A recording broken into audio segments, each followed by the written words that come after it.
Calculate the atomic mass average. Calculate the average mass of chlorine using the following data. नीचे के data का use करते हुए chlorine का एवरेज मास बताना है। अब 75.77%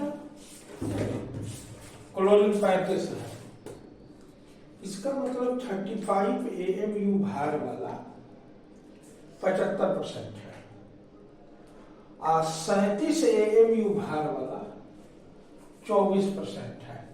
आप नॉर्मली इसको आसानी से सोल्व करने के लिए 25% मान लीजिए और इसको 75% मान लिए।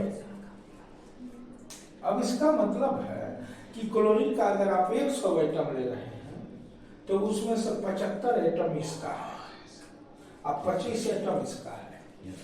35 वाला भारी है कि 37 वाला? 37 वाला भारी है, तो 37 वाला 25% है, यानी 100 में 25 तो 37 वाला है। अब आप लोग देख सकते हैं कि यहाँ पे टोटल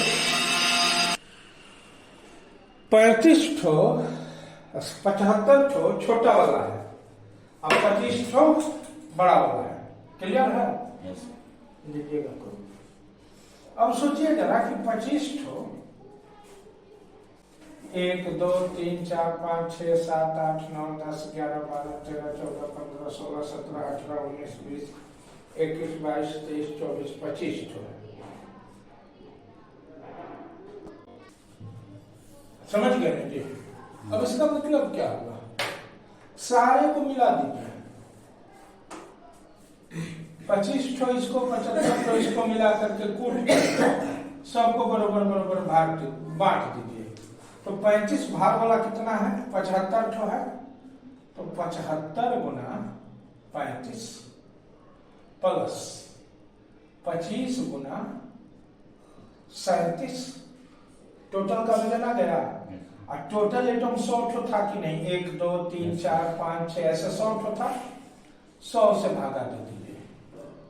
अब कट के जो आएगा वो कितना रहा है? 35.45। यहाँ आप देख सकते हैं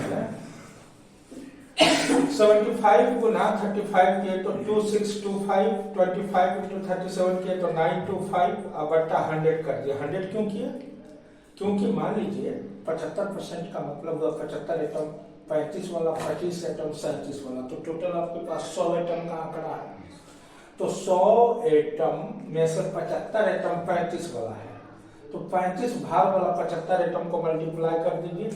दरअसल में ये AMU में है ना, बोलिए, ये भी AMU में है ना, तो इसको 75 से कर दीजिए और इसको 25 से कर दीजिए। AMU में कितना आ गया? 2725, 925 AMU आया। अब चूंकि 100 एटम है तो 100 भाग में बांट दीजिए। कट कर कितना आ गया? 35.5 AMU। यही कारण है कि कुछ एटम का एटॉमिक मास पॉइंट में आता है।